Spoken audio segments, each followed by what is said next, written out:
Okay, take your time, buddy. There's no need to rush.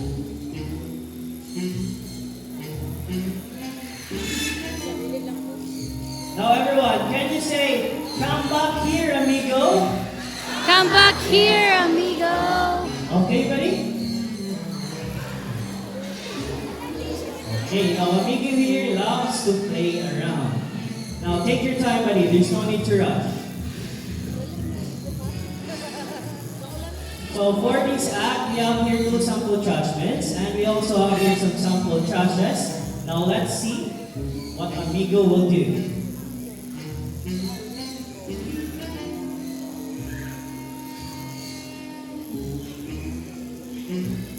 Okay, now I need everyone's cooperation, so please sit down. And then try to reach out or touch this bird.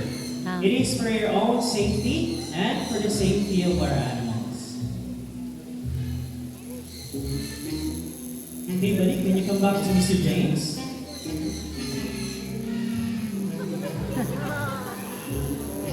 Okay. Do your pose, buddy. Take your time.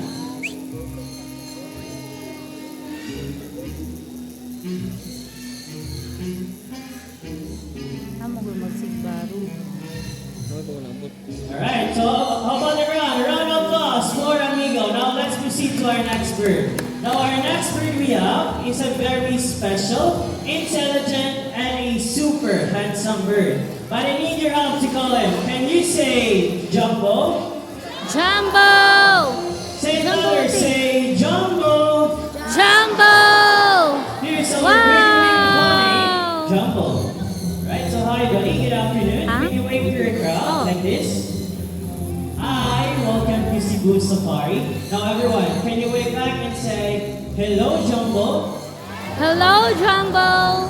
Sumakots are very long tails with feathers that can grow up to 3 feet from its head down to its tail. With a tail that roughly extends up to 2 feet. Now Jumbo is going to show us his beautiful tail. Can you turn around, buddy? That's 1, 2, one more time.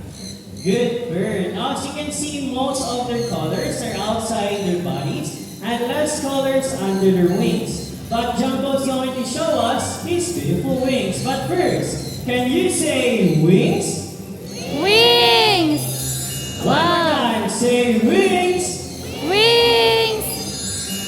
Now lastly, macaws have zygodactyl feet, meaning they have 2 toes that points forward and 2 toes that points backwards. They can also use their feet to hold on things and climb. Now Miss Lona here is a groundnut. She will place it into the plastic basket. Now let's see how Jumbo will get this nut.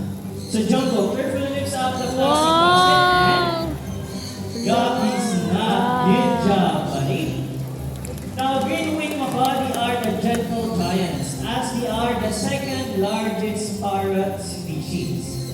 But wait, there's more. I want you to meet our flying macaws.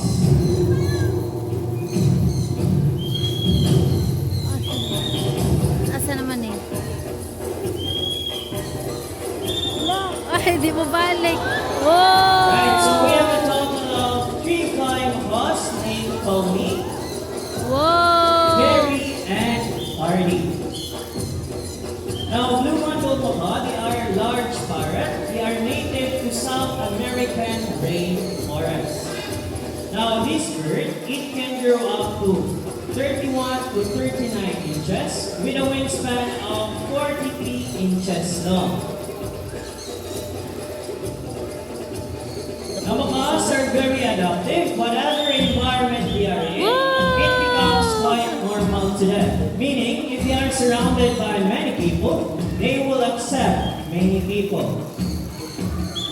Now, their main diet, it consists of fruits, palm fruits, nuts, seeds, leaves, flowers, and stems. Wow, ayun.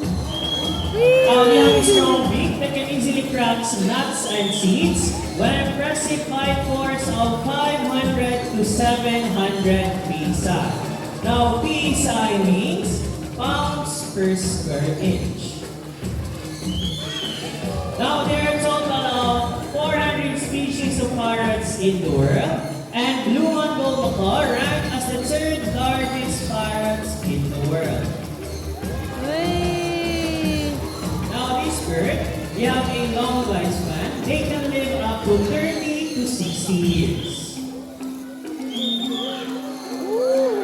And I need everyone's cooperation, so please sit down. I'm gonna try to reach out or touch our birds. So round of applause to our flying macaws. Thank you so much to our bird trainers. Alright, now at this moment, I need an adult volunteer. So adult volunteer is not afraid of the bird. Just raise your hands if you want to volunteer. So we have here our volunteer staff, Kuya KJ.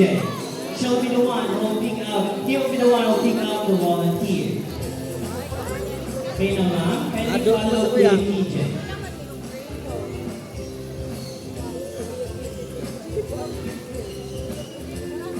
Okay, stand up at the center. Don't make extra movements. Try to relax.